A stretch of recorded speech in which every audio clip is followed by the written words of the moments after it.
Et en même temps, on vient de lancer un appel pour nous aider à réparer l'exposition, à remonter l'exposition. On a reçu des milliers d'appels, des gens qui vont venir, donc c'est génial.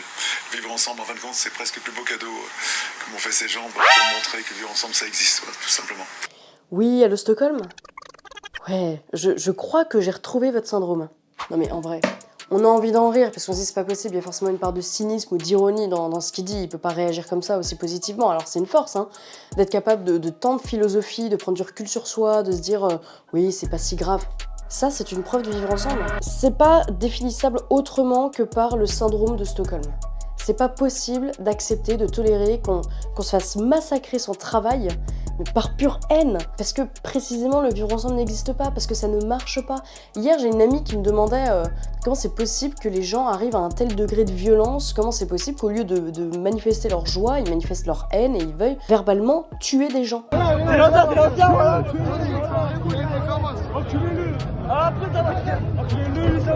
Mais c'est très simple, c'est parce que c'est pas la même civilisation.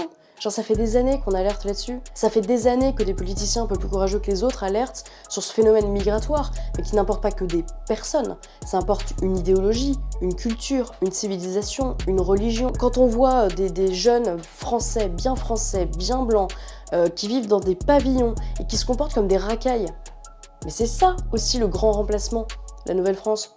Ça s'explique pas autrement. Alors quand on voit Yann Arthus Bertrand qui fait partie de ces gens qui ont certainement voté un jour Emmanuel Macron ou qui voteront pour faire barrage au RN au second tour en 2027, bah on est en fait sur ce prototype de personnes qui n'acceptent pas que le vivre ensemble est impossible, qui sont trop universalistes, qui se disent mais oui mais l'ouverture au monde c'est la clé. Mais tu ne forces pas des gens à t'aimer. Là on est face à des sauvages qui viennent foutre le chaos dans un pays qu'ils détestent.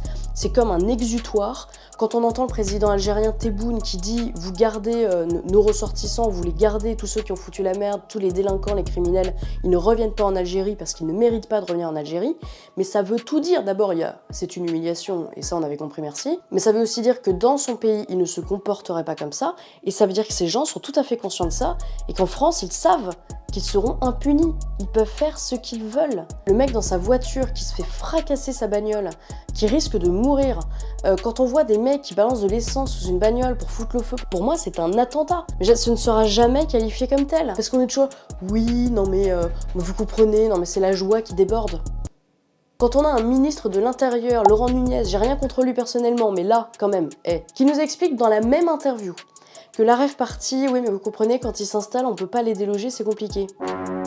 Oui, bah écoutez, on a fait, je sais plus, 176 interpellations. Oui, d'abord, je condamne évidemment ces débordements, qui deviennent malheureusement habituels, les soirs de victoire du Paris Saint-Germain, puisque nous sommes à Paris. Il y avait un dispositif, évidemment, on ne peut que condamner ces débordements, mais ce qui est important, c'est la réponse policière qui est apportée systématiquement. On intervient systématiquement. Chaque année, c'est la même chose.